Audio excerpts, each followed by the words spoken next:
Assalamualaikum warahmatullahi wabarakatuh. Selamat pagi anak-anak, bertemu lagi dengan Bapak Agus dengan mata pelajaran ekonomi. Bagaimana kabarnya hari ini? Alhamdulillah semuanya baik ya. Masih semangat? Semangat karena masih pagi ya. Karena dengan semangatnya kita, usahanya kita, dan doa kita dalam mencari ilmu, maka nantinya ilmu tersebut akan berguna untuk kita dan orang lain di masa depan nantinya. Apakah semua sudah masuk Zoom?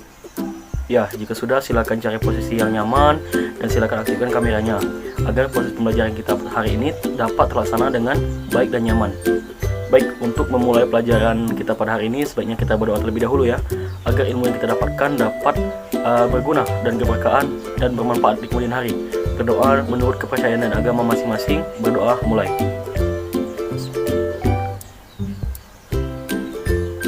Amin. Berdoa selesai. Baik, Bapak absen terlebih dahulu ya. Siapa saja yang tidak masuk pada hari ini? Ya, bagus. Alhamdulillah Bapak lihat hari ini semuanya masuk dan mengikuti Zoom untuk mengikuti pelajaran ekonomi. Baiklah, sebelumnya masuk ke materi, Bapak ingin tanya dulu siapa saja yang masih ingat materi kita pada minggu lalu? Ya, silakan Iqbal. Ya, benar. Ada lagi yang menambahkan? Ya, silakan Rani. Ya, benar juga ya.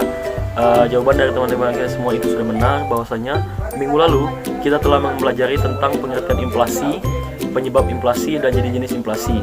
Bapak harap semuanya dapat memahami materi kita pada minggu lalu ya. Bapak sudah mengirimkan materi di e-learning. Apakah sudah di-download? Ya, alhamdulillah kalau sudah di-download ya. Nah, sekarang siapa yang tahu pada hari ini kita akan mempelajari tentang apa? Ya, Puput. Ya, benar.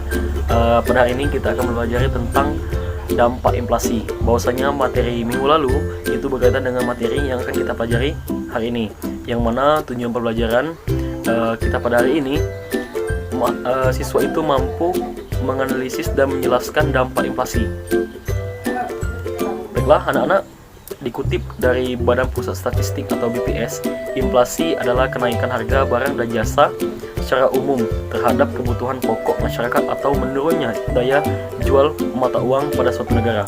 Lantas apa penyebabnya barang menjadi naik? Dan penyebabnya adalah jumlah permintaan masyarakat pada suatu barang yang tidak sesuai dengan jumlah barang yang ada, dan memang mata uang tersebut tidak memiliki nilai intrinsik yang baku, sehingga nilai harga suatu barang pasti akan selalu meningkat jika ditakar dengan mata uang.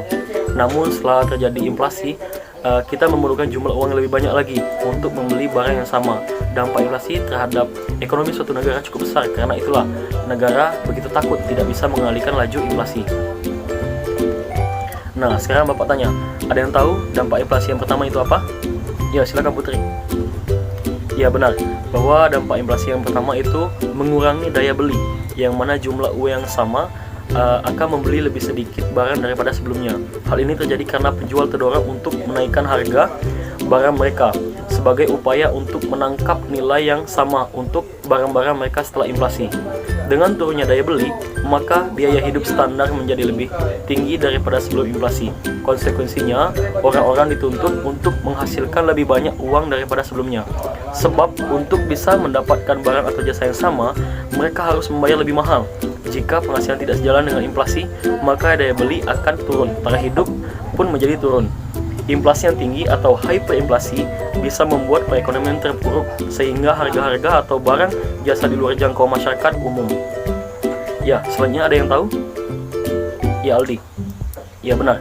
Yang kedua yaitu mendorong pengeluaran, karena dengan semakin menurunnya nilai mata uang akan mendorong para pemilik tabungan untuk mengeluarkan uangnya, kemudian menggunakannya untuk membeli barang atau jasa sesegera mungkin sebelum uang tunai semakin kehilangan nilainya. Menabung berarti menyimpan kekayaan dalam bentuk uang tunai. Dalam keadaan inflasi ini akan merugikan, sebab nilai uang mata uang terus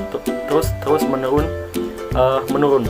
Misalnya uang 500.000 pada tahun 2010 bisa digunakan untuk membeli 1 gram emas, namun kini hanya bisa membeli 0,7 gram. Oleh sebab itu, orang-orang lebih memilih untuk menarik uang mereka dari bank dan menggunakannya untuk lebih hal yang produktif lagi. Yang selanjutnya ada yang tahu? Ya, silakan Puput. Ya, benar, bahwasanya yang ketiga yaitu membantu debitor namun merugikan kreditor. Akibat penurunan nilai mata uang ini, debitur atau peminjam uang akan diuntungkan. Misalnya 1 tahun debitor meminjamkan uang sebesar 10 juta. Namun akibat inflasi, nilai uang yang harus dikembalikan tahun ini telah berkurang. Jumlah uang yang dipinjamkan dan dikembalikan tetap sama, senilai 10 juta rupiah, namun daya belinya telah berkurang. Misalnya pada tingkat inflasi 3%, daya beli uangnya akan berkurang menjadi senilai 9,7 juta rupiah saja.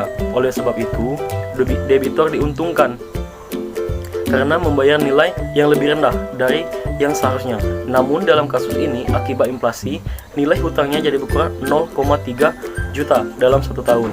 Namun di sisi kreditor atau pemberi pinjaman akan dirugikan, sebab meskipun jumlah uang yang dikembalikan sama besarnya dengan yang dulu dipinjamkan, namun secara fungsional nilai uang tersebut sudah berkurang. Meskipun saat ini sebagian besar lembaga peminjam profesional sudah memperhitungkan inflasi dalam suku bunga pinjaman yang mereka tetapkan. Yang keempat, ada yang tahu? Ya, silakan Wahyu. Ya benar, bahwasanya yang keempat yaitu memacu pertumbuhan ekonomi. Seperti yang disebutkan sebelumnya, inflasi menyebabkan konsumen lebih memilih mengeluarkan uangnya dibandingkan menabung. Selain itu, inflasi juga mempengaruhi beban utang yang dapat membantu pihak peminjam untuk lebih cepat melunasi pinjamannya. Hal ini menyebabkan peningkatan pembelian konsumen di seluruh sektor ekonomi. Akibatnya, pertumbuhan ekonomi meningkat, meskipun memang ini juga berpotensi mengikis aset pengusaha dan menggarungi kemampuan mereka untuk mempekerjakan orang-orang. Hingga tingkat tertentu, sebenarnya inflasi tak menakutkan. Inflasi bahkan diperlukan untuk memacu pertumbuhan ekonomi suatu negara. Inflasi mendorong orang untuk segera memulai berinvestasi atau menggunakan uangnya untuk sesuatu yang lebih produktif lagi, dibanding hanya mendiamkan uangnya di tabungan dan menghadapi resiko penurunan nilai. Baik, yang terakhir ada yang tahu? Silakan Intan. Ya benar, bahwasanya yang terakhir itu suku bunga naik.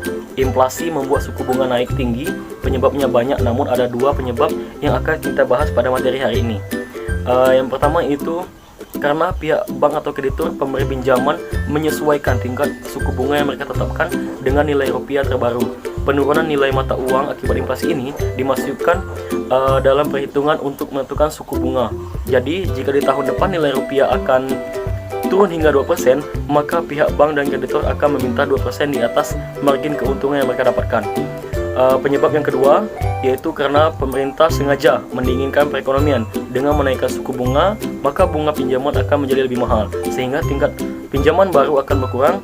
Faktanya, pemerintah melalui bank sentral mengendalikan perekonomian dengan menetapkan target inflasi.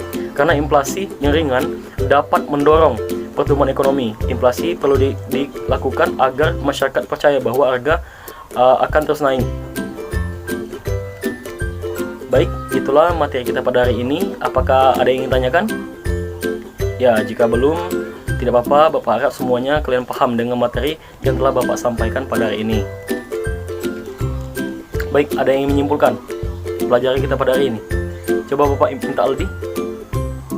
Ya, bagus ya. Yang selanjutnya ada yang menambahkan lagi? Ya, Puput. Ya, bagus semuanya ya. Bahwasanya kesimpulan materi kita pada hari ini, kita telah mempelajari dampak inflasi, yang mana dampak inflasi itu mengurangi daya beli, mendorong pengeluaran, membantu debitor dan merugikan kreditor, memacu pertumbuhan perekonomian, meningkatkan suku bunga. Berarti kalian semua sudah memahami materi kita pada hari ini. Tepuk tangan dulu untuk kita semua yang telah mengikuti pelajaran hari ini dengan baik dan berprestasi dengan baik. Baiklah, sebelum kita mengakhiri pelajaran kita pada hari ini, sebaiknya kita berdoa menurut agama dan masing-masing. Berdoa mulai. Berdoa selesai. Baiklah, Bapak Yai, wassalamualaikum warahmatullahi wabarakatuh.